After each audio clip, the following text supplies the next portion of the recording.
Uy! Uy, pre! Ba't nga subject natin yun no? May assignment ba tayo dun?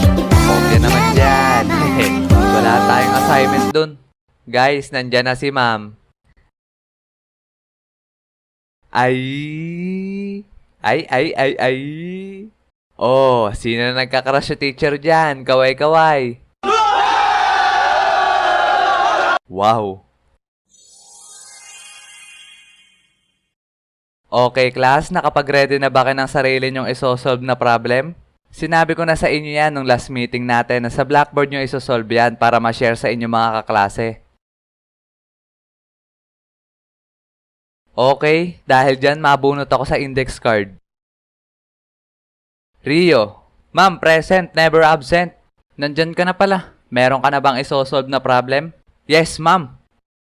Ngayon ko lang nakita yan Okay, sige, simulan mo na. Eto ma'am, I. 5 plus 5, 10. Eto ma'am, VE. Etong Y value, lagay natin dito. 5 minus 5, 0. Sabay ibaba yung U. Ma'am, I love you.